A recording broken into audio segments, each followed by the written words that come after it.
Молкот председателот на Комисијата за историски прашања за критериумите по кои е избран новиот член на македонскиот експертски тим Огнен Вангелов. Драги Ѓорѓиев вторден не одговара на прашањата на Алфа и за тоа како се одлучува кој ќе биде меѓу членовите на експертското тело кое преговара со бугарските представници за историски и образовни прашања.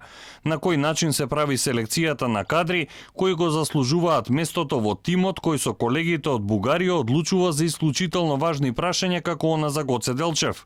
Предводникот на македонските историчари не открива зошто токму Огнен Вангелов, син на Атанас Вангелов, член и поддржуваш на СДСМ, бил најпогоден да го пополни испразнетото место откако еден од членовите ја напуштил комисијата. Алфа се обиде да стапи во контакти со новиот член Вангелов, но и тој не одговори на нашите пораки за неговиот избор, научните трудови и досегашниот ангажман.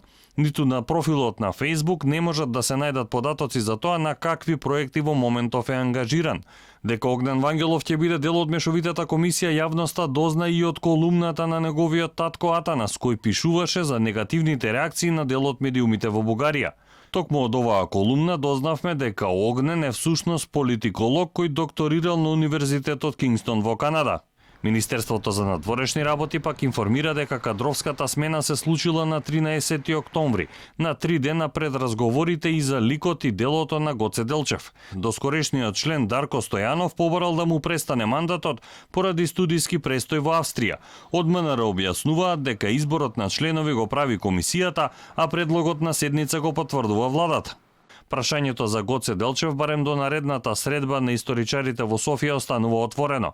Македонско-бугарската комисија дотогаш треба да се обиде да утврди заеднички текст со кој би се дошло евентуално до компромис за една од најчувствителните теми од историјата.